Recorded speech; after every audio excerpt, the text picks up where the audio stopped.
Now, this newcomer, Neil Pard, setting a really commendable pace on their debut performance. Can Toasty Brit, fellow newcomer, hope to close that gap, bridge that gap, make up the difference? We will find out. Without further ado, let's begin that countdown.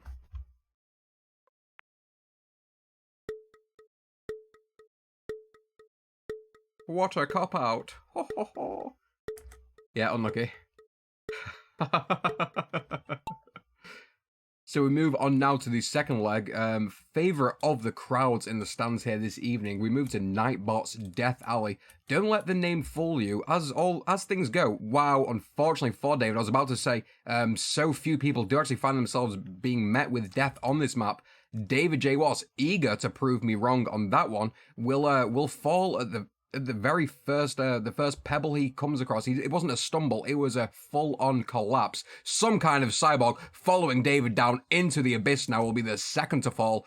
Summerlands we move down to. Oh, absolutely phenomenal technique employed by Summerlands there. Seeing the detriment of those pin poppers, how they adversely affected her opponents, has opted to fly straight past them, jump across the entire segment of the map, and fantastic stuff into the bumpers now, which will rob the momentum afforded by those boosters. Although at this stage of proceedings, the name of the game is not more than safety. Very close to going off the edge there, Summerlands 0-1 was, but she managed to managed to stick her balls to the walls exactly as was required to slowly, methodically work her way through those tracks. Looking at the back now, newcomers Toasty Brit and Neil Pard both flying off the edge of the map. Absolutely incredible stuff from Summerlands 0-1 here. Absolute edge of the seat performance. She's come so close to a perilous demise so many times across the course of this track, but has managed to truly stay the course. Unfortunately, the risk taker in the form of Captain Slongus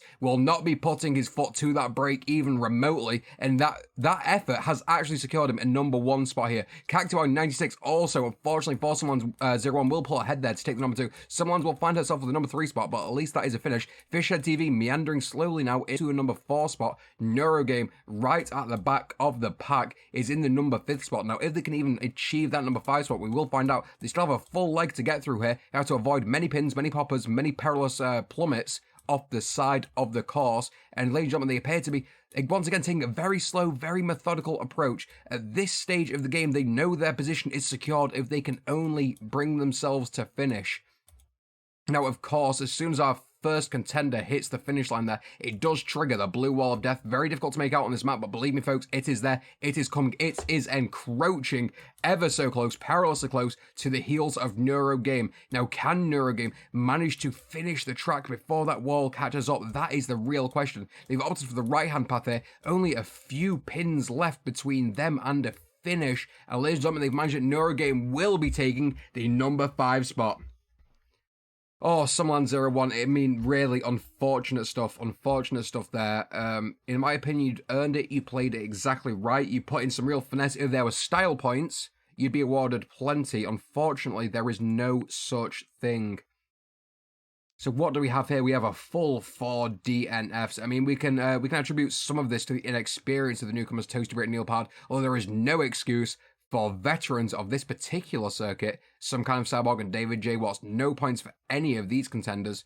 Captain Slongus will be taking number 4 now, tying up with previous number 1 contender Neil Pard. Cacti Boy will probably be just about edging out the competition there, taking 2.